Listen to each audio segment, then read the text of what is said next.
Hello, back again. This time's topic will be early specialisation and how it affects how people perform in sport.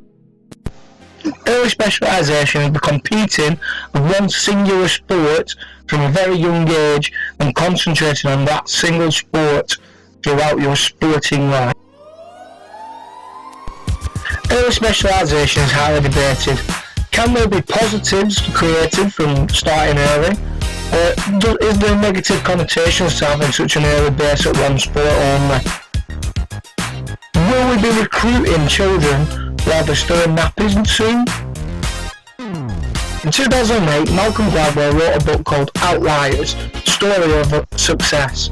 This identified something called the 10,000 hour rule.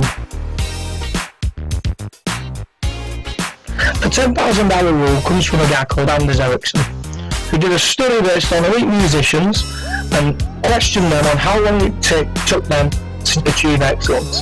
He demised that 10,000 hours of deliberate practice was the best way to achieve excellence. Ericsson's work had limitations. On one hand, he was questioning people on their memories of how they practiced. Also, the highest amount and the lowest amount that people said was then averaged, which may be significantly different. From a personal perspective, I find this nonsensical.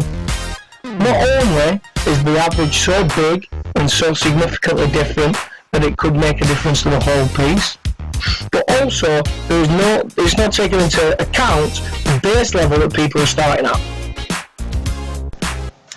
Early specialisation is shown to help skill acquisition from an early age. If you can learn the techniques from an early age, then you'll be able to improve as you get further along in your career.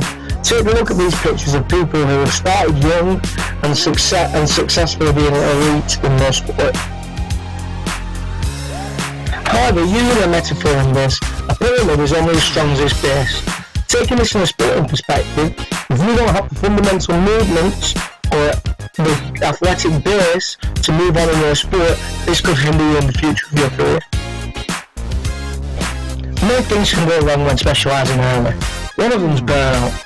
If somebody's performing in sport constantly from a young age, they may get disheartened and they'll lose love for the sport. They also may be physically and emotionally exhausted. Something else that may go wrong is they may only progress on a short-term basis. This means that when it comes to longevity within the sport, their athletic base or their core isn't as strong as it was first seen. Another issue may be in their movement. If a player is concentrating on getting a technical basis and working on being more effective in that sport, who's to say that their movement issues won't cause injury and pain in later life? This may need to be corrected early on. Thanks for listening again. My reference list is above, which shows any more information you may want if this has tickled your fancy. Next week's topic will be the psychological factors that affect sport and talent development. Created using Powtoon.